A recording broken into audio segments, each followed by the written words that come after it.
है, मैं सभी यहाँ पर खचाखच रामलीला मैदान भरा हुआ है, मैं सभी आम आदमियों को अपना सलाम करती हूँ। हमारी लड़ाई हम पहले भी कहते आए हैं, दोबारा कहते हैं, हमारी लड़ाई कभी भी सत्ता की लड़ाई नहीं रही है। हमारी लड़ाई कल भी व्यवस्था परिवर्तन की थी और आज भी हमारी लड़ाई व्यवस्था परिवर्तन की है। जो लोग ये पूछते हैं कि दिल्ली में आम आदमी पार्टी की, अरविंद केजरीवाल जी की पूर्ण बहुमत की सरकार बन गई है, उसके बावजूद भी अरविंद केजरीवाल जो है वो लड़ते क्यों रहते हैं? मैं वो इसलिए लड़ते रहते हैं क्योंकि अरविंद केजरीवाल जी की लड़ाई सत्ता की लड़ाई नहीं है, उनकी लड़ाई व्यवस्था परिवर्तन की लड़ाई है और उसी व्यवस्था परिवर्तन को करने के लिए हम आज भी मैदान में इस आम आदमी को ताकत देने का काम कर रहे हैं। साथियों, देश भर में 8 नवंबर को देश के प्रधानमंत्री श्री नरेंद्र मोदी जी ने एक फरमान जारी किया। उस फरमान में मैं 1975 की बात करूं, जब देश में इमरजेंसी का दौर चला था, तब मैं पैदा भी नहीं हुई थी, लेकिन जब आपातकालीन लगाया गया, इमरजेंसी लगाई गई, उस समय राजनीतिक अराजकता का माहौल पूरे देश में था। जो आवाज उठाता था उसे जेलों में ठूस दिया जाता था। उस समय भी कुछ मीडिया का तबका था, उस समय भी चंद मुट्ठी भर लोग थे जो 1975 की इमरजेंसी का समर्थन करते थे, उस फैसले को सही ठहराते थे। मैं उस समय पैदा नहीं हुई, लेकिन अखबारों में, टीवी में बहुत से लोगों को सुना कि किस तरह का माहौल उस समय था। लेकिन 8 नवंबर को मोदी जी ने इस देश में आर्थिक अराजकता का माहौल पैदा कर दिया। भाइयों, आप इस सच्चाई को जानते हैं कि 8 नवंबर की रात को हुआ क्या था। 8 नवंबर की रात को, इसमें कोई दो राय नहीं, हम सबके कान 2.5 साल से तरस रहे थे कि मोदी जी आपने काले धन के नाम पर सत्ता पे आए हैं, लेकिन 2.5 सालों में आपने कितने भ्रष्टाचारियों को जेल की सलाखों के पीछे पहुंचाया? एक को भी नहीं। मोदी जी, आपने कितना काला धन वसूल किया 2.5 सालों में? एक भी नहीं। लेकिन जब 8 नवंबर को देश के प्रधानमंत्री नरेंद्र मोदी जी हर टीवी चैनल पे लाइव आना शुरू हुए और ये कहा काले धन पे हमला करने जा रहे हैं, मेरे जैसे, आप जैसे लोग जिन्हें इंतजार था कि देश के प्रधानमंत्री को 2.5 साल के बाद काला धन, भ्रष्टाचार की याद आएगी और वो कोई कड़ा फैसला करेंगे, लेकिन पांव के नीचे से जमीन खिसकनी शुरू हो गई जब पता लगा कि 8 नवंबर का फरमान जो है वो उन भ्रष्टाचारियों, काले धन वालों के लिए नहीं है, ये इस गरीब 125 करोड़ की आम मजदूर गरीब आदमी को कुचलने की एक और कोशिश की जाने लगी है। सच्चाई हमारे सामने है। ये टाइम्स ऑफ इंडिया का आज का अखबार है जयपुर का। जब मैं सुबह पहुंची, यहाँ की अखबार खोली और रोज की ये घटनाएं हैं, रोज की अखबारों में आता है। इसमें भी लिखा है 2 व्यक्तियों ने, ये 2 व्यक्ति कोई अदानी, अंबानी, माल्या नहीं थे, ये 2 व्यक्ति वो थे जो कल लाइनों में खड़े होकर अपने खून पसीने की कमाई के लिए, जिस कमाई के लिए देश के प्रधानमंत्री मोदी जी ने हमें आज मोहताज कर दिया है, उस अपनी कमाई को निकालने के लिए 8 घंटे तक लाइनों में खड़े रहे। पैसा तो मिला नहीं और जान तक गंवानी पड़ी। यह आज की जयपुर की अखबार की कटिंग है। बैंक का जो मैनेजर था, पिछले 40 दिनों में इतना दबाव कि हार्ट अटैक से आज पंजाब नेशनल बैंक का जो अलवर का जो मैनेजर है वो अस्पताल में भर्ती हो गया। इसी अखबार में एक और तस्वीर है, बैंक के दरवाजे बंद हैं, बाहर खड़ा कौन है? मोदी जी, देखिए इन अखबारों को, ये गरीब मजदूर आम आदमी खड़ा हुआ है जो अपने मेहनत, खून पसीने की कमाई के लिए आज आपकी वजह से मोहताज हो चुका है। 100 से ऊपर लोग अपनी जान गंवा चुके हैं। मोदी जी, उनकी मौतों का जिम्मेदार कोई और नहीं, नरेंद्र मोदी जी आप हैं उनकी मौतों के जिम्मेदार। हमें मोदी जी आप पर शर्म आती है। कांग्रेस के नेता कहते हैं हमारी मुट्ठी में कुछ ऐसा है मोदी जी, हम मुट्ठी खोलेंगे तो भूकंप आ जाएगा। और आपने देखा वो लोग देश की संसद को नहीं चलने दिया। पूरी इस बार का जो सत्र था, एक भी चर्चा, एक भी प्रस्ताव पारित नहीं हुआ और करोड़ों खरबों रुपए का संसद ना चलने से इस देश को नुकसान पहुंचाया। मोदी जी ने उन्हें जब पूरा लोकसभा खत्म हुई अपने यहां चाय पर बुलाया। अखबारों में आपने देखा होगा राहुल गांधी, कांग्रेस के सभी नेता मोदी जी के यहां पर चाय पीने गए और मोदी जी ने कहा मिलते रहिएगा, ये दोस्ती बनी रहनी चाहिए। यानी कि पीछे दरवाजों पर आप क्या समझौते करते इस आम आदमी को अब आप बेवकूफ नहीं बना सकते हैं।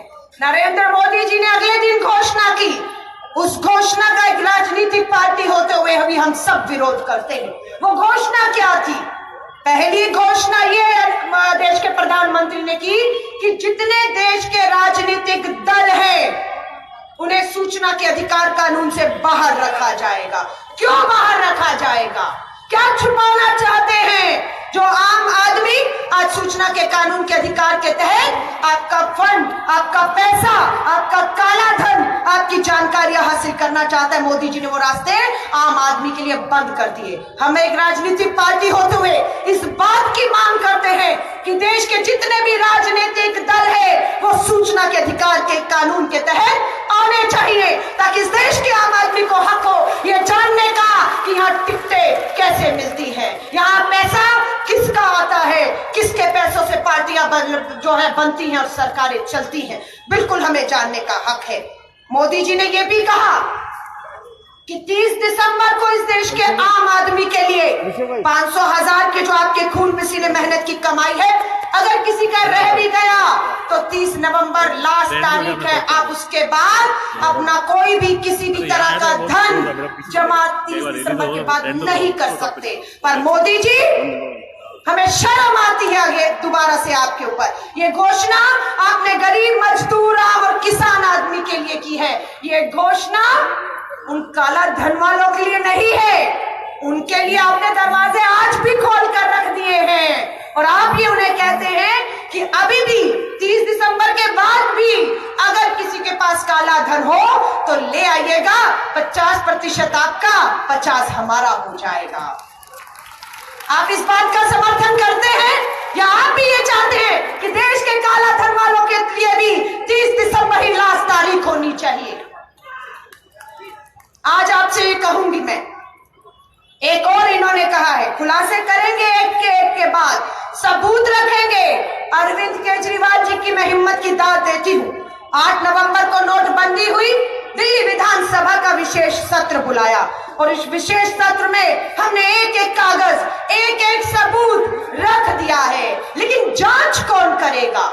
जिनके खिलाफ वो सबूत हैं, हम जांच की भी उन्हीं से उम्मीद किए बैठे हैं। तो आप सोचिए कैसे जो है ये फैसला हो पाएगा। मैं आपको बताती हूँ 8 नवंबर के बाद क्या क्या हुआ। नरेंद्र मोदी जी टीवी चैनल पे लाइव आए और कहा मुझे देश का साथ चाहिए।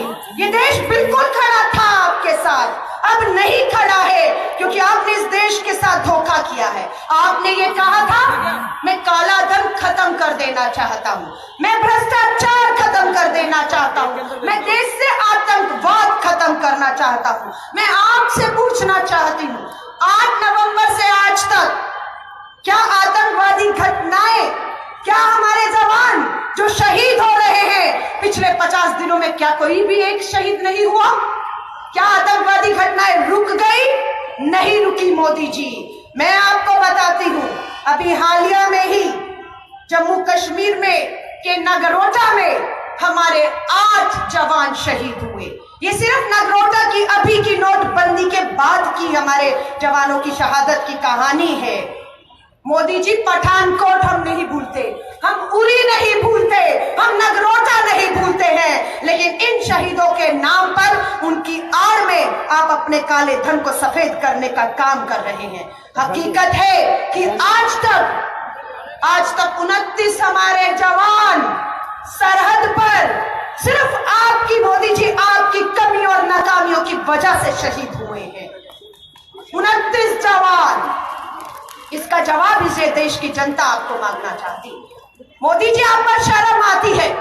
30 सालों के बाद, ये आप कहते हैं 30 सालों के बाद अगर देश में किसी एक पार्टी को, किसी एक नेता के नाम पर पूर्ण बहुमत की अगर किसी को सरकार मिली 30 सालों के बाद, तो नरेंद्र मोदी जी वो भाजपा और आपको मिली। पूर्ण बहुमत दिया आपको कि आपने जो चुनावी जुमले गढ़े थे, वायदे किए थे, उसे आप पूरा कर सके। लेकिन मोदी जी आज ये रोते हैं, अपने भाषणों में रो रो कर कहते हैं मुझे संसद में बोलने नहीं दिया जा रहा। मैं कहती हूँ लानत है आप पर। अगर आपको बोलने नहीं दिया जा रहा तो इस्तीफा दीजिए और छोड़ दीजिए, गुजरात वापस चले जाइए। अगर इतना पूर्ण बहुमत लेकर भी आप जनता को ये कहते हैं मुझे बोलने नहीं दिया जा रहा है, और बोलते कहाँ हैं? अपनी जनसभाओं में, जहां पर इनके लाए हुए लोग होते हैं और इतनी दूर होते हैं मोदी जी आपसे कि आपसे कोई प्रश्न नहीं कर सकता है। संसद में आप जाते नहीं हैं, आप वहां से भागते हैं क्योंकि वहां पर आपको एक जवाब देना होगा। मैं मोदी जी आपसे यही कहना चाहूंगी कि गरीब लहरों पे पहरे बिठाए जाते हैं, गरीब लहरों पर पहरे बिठाए जाते हैं, समंदरों की तलाशी कोई नहीं लेता है। ये समंदर कौन है? ये समंदर हमारे विजय माल्या, हमारे अदानी और अंबानी भाई है। विजय माल्या कौन है? हमारी क्या दुश्मनी है विजय माल्या के साथ? मोदी जी, विजय माल्या आपके प्रधानमंत्री होते हुए आपकी नजरों के सामने से इस देश का पैसा लेकर रफू चक्कर हो गया और आप उसे रोक नहीं पाए। इतने कमजोर हैं आप, इतने कमजोर हैं आप। भाइयों, ये आपका, हमारा, इस देश की गरीब जनता का पैसा है, पाई का, जो हम बैंकों में जमा करते हैं। देश के प्रधानमंत्री को किसानों पर दया नहीं आती। हमारा अन्नदाता, हमारा किसान भूख से अपने आत्महत्याएं करने के लिए मजबूर है, लेकिन देश के प्रधानमंत्री जी को विजय माल्या पर दया आती है, तरस आता है। विजय माल्या कहता है, अदानी अंबानी कहते हैं हमने जो कर्ज लिया था बैंकों से, हमारे उद्योग ठप हो गए, हम वो कर्ज नहीं चुका सकते हैं, तो क्या करें? मोदी जी से कहा हमारा कर्ज माफ कर दीजिए। मोदी जी को उन पर दया आ गई है। मोदी जी ने विजय माल्या का 1200 करोड़ रुपया, 1200 करोड़, ये आपका हमारा है जो बैंकों में है, जिसे लोन दिया, जो कर्ज में लिया था, आज हमारा पैसा विजय माल्या वापस नहीं कर पा रहा और मोदी जी ने 1200 करोड़ सिर्फ विजय माल्या का माफ किया है, और 7000 करोड़ ऐसा है जो और ऐसे काले धन वाले हैं जिनका माफ कर दिया है। अब आप सोचेंगे ये पैसा तो हमारा था बैंकों में, इनको कर्ज दिया, कर्ज चुकाया नहीं, वापिस आएगा नहीं, तो ये किसका पैसा था? ये हमारा पैसा था। ये चपत आपको और हमें लगी है। और अब मोदी जी चाहते हैं कि पूरे 125 करोड़ के पास, जिसके पास भी 500,000 के नोट हैं, आप बैंकों में सब डाल दीजिए। उससे होगा क्या कि बैंकों में जब पैसा आ जाएगा तो ये पैसा अदानी अंबानी भाइयों को व्यापार करने के लिए दोबारा कर्ज के तौर पर दे दिया जाएगा, और वही होगा जो आज हमारे साथ हो रहा है। हम कुछ सालों के बाद फिर लाइनों में खड़े होकर इस तमाशे को देख रहे होंगे। मैं आप सभी से कहूंगी, इस सभा को डिस्टर्ब करने का पूरा प्रयास किया जाएगा। शायद अरविंद जी जब इस मंच पर आ जाएंगे, इस तरह का माहौल कुछ लोग, चंद लोग जो छुप कर बैठे हुए हैं, वो बनाएंगे कि अरविंद जी की आवाज दब पाए, पर उनकी मूर्खता होगी, क्योंकि यही मूर्खता नथुराम गोडसे ने की थी। नथुराम गोडसे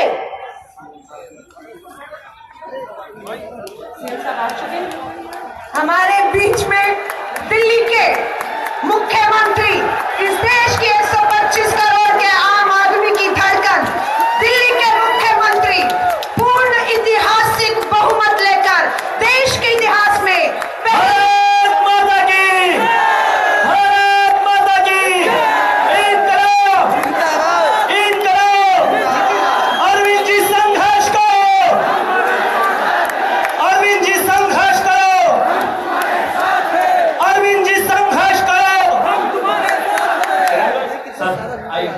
सर्वधर्मी लोग आपका इंतजार कर रहे हैं। भारत माता की भारत माता की इंकलाब इंकलाब वंदे वंदे। शुक्रिया, थोड़ी सी देर सब लोग प्लीज अपना स्थान ग्रहण कर लीजिए स्टेज पे। हमारे बीच में दिल्ली के टूरिज्म मिनिस्टर कपिल मिश्रा जी हैं। कपिल मिश्रा जी, आपसे रिक्वेस्ट है प्लीज आइए और दो बातें पूरे राजस्थान से कहिए।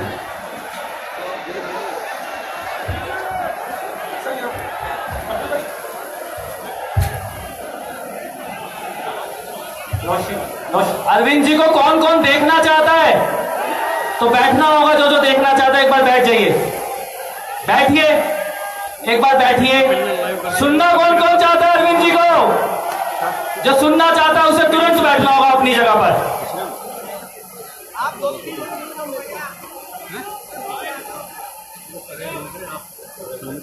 नमस्ते।